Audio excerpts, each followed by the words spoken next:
Estou aqui ao lado de Elivaldo Barbosa, em tempo real. Elivaldo, boa tarde mais uma vez. Boa tarde, Eli. Boa tarde. Boa tarde a você que nos acompanha. Elivaldo Barbosa, preocupação no governo. É preciso cortar gastos, o governo pretende usar o dinheiro da repatriação, mas tem que atender algumas exigências do governo federal. Elivaldo. Pois é, isso é resultado de um entendimento que ocorreu ontem, uma espécie de luz no final do túnel entre governadores e o presidente da República, Michel Temer, e o governo federal. Tudo por conta do desejo dos governos de contar, dos governos estaduais, de contar com parte desses recursos das multas da repatriação. Agora, parece que vai pegar um pouco em relação à adesão exigida pelo governo para que os estados possam seguir o que determina a PEC dos gastos públicos. Então vamos acompanhar com Elivaldo Barbosa em tempo real. O recuo do governo federal significa mais 5 bilhões de reais para os estados. Dinheiro de multas cobradas sobre os recursos de brasileiros que estavam ilegalmente no exterior.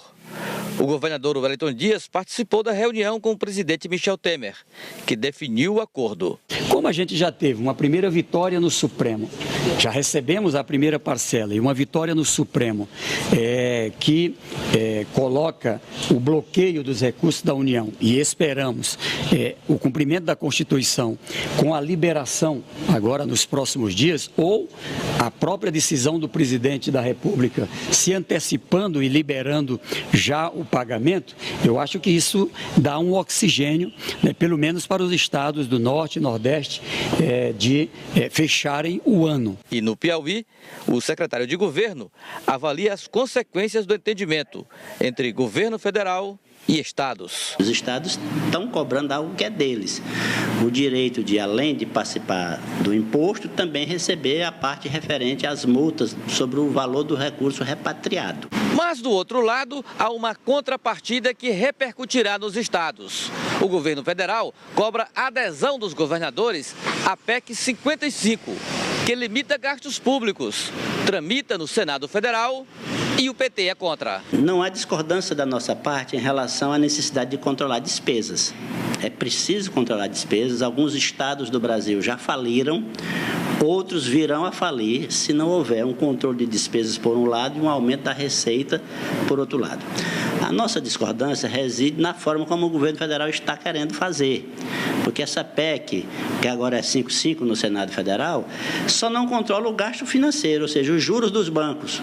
Ela controla o gasto com o pessoal, controla o gasto com o custeio, controla o gasto com o investimento e não controla o gasto com juros da dívida. Nossa proposição, a proposição do governador Wellington Dias é justamente o contrário, que tudo seja controlado, tendo como objetivo aumentar o investimento. Elivaldo, vamos ter que controlar gastos, o governo vai fazer. Isso aí é o consenso. É o consenso. Agora, aceitar a PEC é que está sendo um problema. Mas isso vai acabar tendo que existir aí um termo comum para que não haja prejuízo em relação aos recursos e que também não ocorra dificuldade para que os estados fiquem amarrados para investir em ações fundamentais, básicas, por exemplo. Porque perder o recurso, o Piauí não vai perder. Não tem como perder, né? Tem como abrir mão. Não tem como abrir mão, né? Agora, essa exigência federal, essa contrapartida exigida pelo governo federal, é que precisa ser ajustado direitinho para que não haja prejuízo. Mas a contenção de gastos, o aperto financeiro, esse eu imagino que vai ser inevitável, não tem como. Olha, Elivaldo Barbosa e eu vamos falar daqui a pouquinho a respeito de um dos eventos mais importantes e tem relação direta, eu acho até com a cultura do nosso estado, a Expoap. Daqui a pouquinho.